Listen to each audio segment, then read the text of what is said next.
Hello বন্ধুরা, কেমন আছেন সবাই? আজকে আপনাদের সাথে শেয়ার করব খুবই সিম্পলভাবে তৈরি এবং দারুণ স্বাদের ডিমের কোরমার রেসিপি। কোরমা রান্নার জন্য নিয়ে নিচ্ছি 7-8টা কাজু বাদাম, 3টে কাঁচামরিচ আর 10-12টা কিশমিশ। সবগুলো মশলা অল্প একটু পানি দিয়ে ভালো করে ব্লেন্ড করে নিব। এরপর চলে যাব মেন রান্নায়। প্রথমে আমি 5টা ডিম অল্প একটু লবণ দিয়ে ভালো করে ভেজে তুলে নিয়েছি। এরপর প্যানে আরও একটু তেল দিয়ে তাতে দিয়ে দিয়েছি তেজপাতা, লবঙ্গ, দারচিনি, এলাচি। গরম মশলাটা তেলের সাথে কিছুক্ষণ ভেজে নিতে হবে যাতে খুব সুন্দর একটা ঘ্রাণ বের হয়।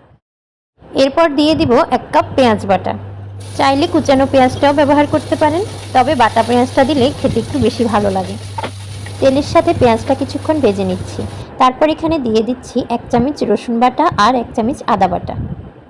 আদা রসুনটা দেওয়ার পর নেড়েচেড়ে মিশিয়ে নিচ্ছি এবং আরও কিছুক্ষণ ভেজে নিচ্ছি। যখন এই আদা রসুনের কাঁচা গন্ধটা চলে যাবে তখন এর মধ্যে দিয়ে দেব আগে থেকে ব্লেন্ড করে রাখা বাদামের পেস্ট। এরপর সবগুলো উপকরণ ভালো করে নেড়েচেড়ে মিশিয়ে নিব।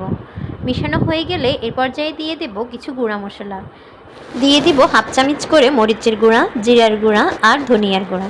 মশলাগুলো খুবই অল্প পরিমাণে দিতে হবে, না হলে কোরমাটা খেতে ভালো লাগবে না। এরপর সবগুলো মশলা কিছুক্ষণ নেড়েচেড়ে মিশিয়ে নিব এবং ভালো করে কষিয়ে নিব। কষানো হয়ে গেলে এতে দিয়ে দিব 1 কাপ দুধ। দুধটা দিয়ে ভালো করে নেড়েচেড়ে মিশিয়ে নিব। মিশানো হয়ে গেলে এরপরে এতে দিয়ে দিব আগে থেকে ভেজে রাখা ডিমগুলো দিয়ে ভালো করে নেড়েচেড়ে আবারও মিশিয়ে নিব এবং মেশানো হয়ে গেলে মাঝারো আঁচে রান্না করে নিব কিছুক্ষণ। যতক্ষণ পর্যন্ত না দুধটা ঘন হয়ে আসে ততক্ষণ পর্যন্ত এটাকে রান্না করে নিতে হবে। বেশ কিছুক্ষণ ধরে রান্না করে নিয়েছি। এখন আমাদের ডিমের কোরমা রান্নাটা প্রায় শেষের দিকে। এখন উপর থেকে দিয়ে দিচ্ছি পেঁয়াজের বেরেস্তা আর 1 চামচ ঘি দিয়ে দিচ্ছি।